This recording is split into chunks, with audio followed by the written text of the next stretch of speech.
Assalomu alaykum, ushbu videoni ko'rayotganlar. Bizaga 2 oy oldin Gagarin Jizzax viloyati Gagarin tumanidan Muyassar sinimiz davolangani keluvdilar. Kelganlarida yig'lab kirib keluvdilar. Yurolmay zo'rg'a 5 kunga olib qoldik. Umurtqa pog'onasini 3 ta pog'onasida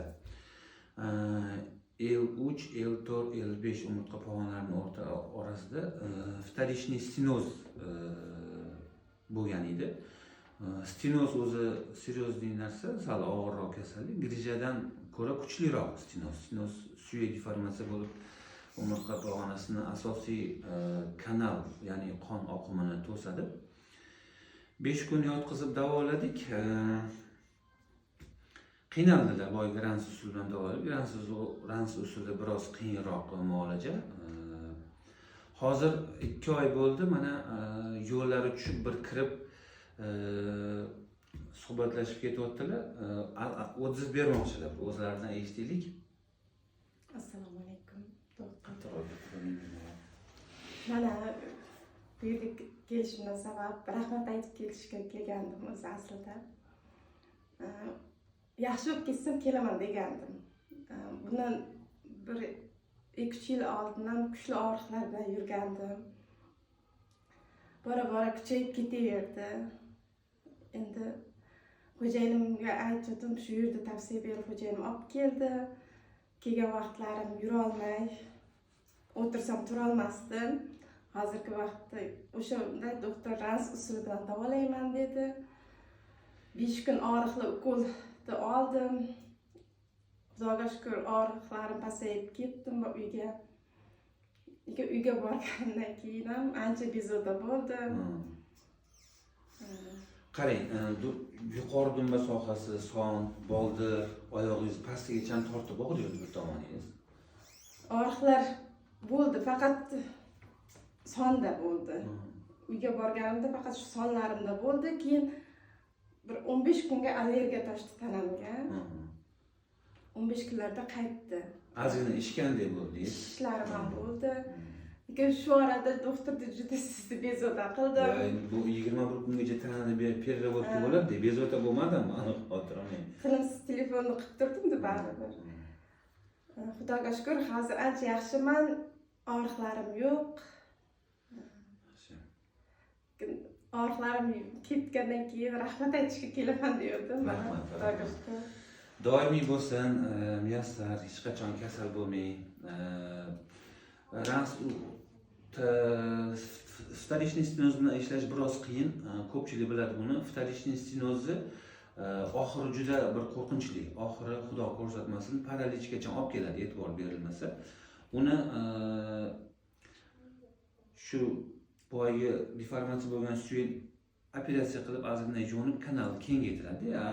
Oxiri baribir operatsiyaga taqaladi. Hozir bular 3 ta pog'ona deydi. Alhamdulillah bu narsani yengdik, lekin hali MCT qilib ko'rmadik. Chunki endi 2 oy bo'ldi muolajalar tugaganiga. Xudo xolasa yaqin kunlarda bir MCT qilib ko'ramiz. Qay darajada bu вторичный stenozni yengganimizni.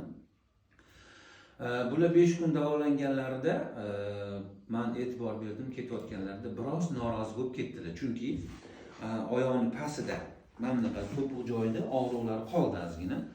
Uyga borganlaridan keyin ozgina ishtilar, ya'ni bu 21 kungacha tanada переработка bo'ladi bu muolaja. Keyin pulsatsiya boshlanadi, ya'ni neyron перезагрузка bo'lib, tanani muammoli joylariga puls berib, miya tanani muammolarini bartaraf qilishni boshlaydi.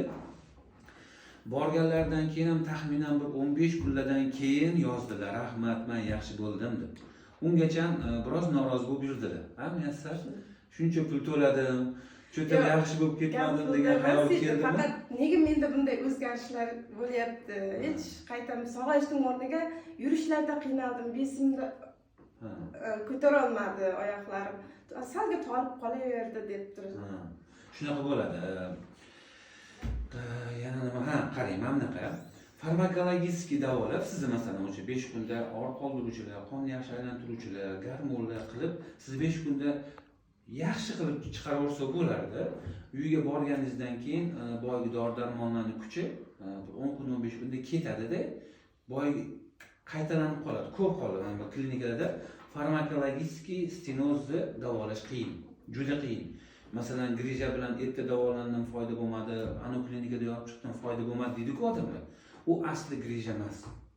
Ko'pchilik grija deydi, aybni grijaga to'nkab, grijaga davolanib yuraveradi. Stenoz bu juda qiyin narsa. Grija bo'lmasa ham stenozni o'zi boyagi umurtqani kanalini to'sib qo'yadi.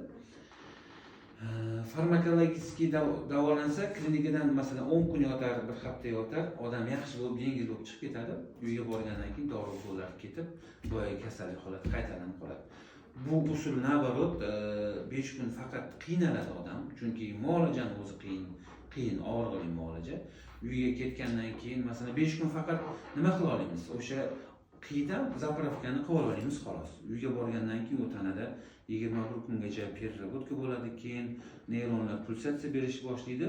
Xullas 3 oygacha faqat yaxshilanish bo'ladi. Ya'ni uyga borgandan keyin dori-darmonlarni kuch ketib, yana kasallik qaytalanib qolib, yo orqaga borib, orqaga ketish bo'lmaydi. Masalan, davolanib keldim, foydasi bo'lmaydi degan gap bo'lmaydi. Xudo xolasa mana shu trans muolajasidan keyin sekin-sekin yaxshilanadi. Hozir miyastar sinimizni tomonlarini tagida ozgina ko'proq harakat qilsa, bitta o'sha tomonim tagida ozgina og'riq bo'lyapti deyaptilar. Hozir xudo xolasa bir ko'rib yana muolaja qilib qo'yamiz. Lekin oldingi og'riqlari yo'q. Mana ancha chiroyli bo'libdilar, semiribdilar, juda qiynalib bir kuchli og'riqlarim yo'qolgandi. Yaxshi O'zim bo'ldi. xursandman. Salomat bo'ling, rozi bo'ling bizdan. Hozir tovoningizga bitta muolaja qilib qo'yamiz. Assalomu alaykum.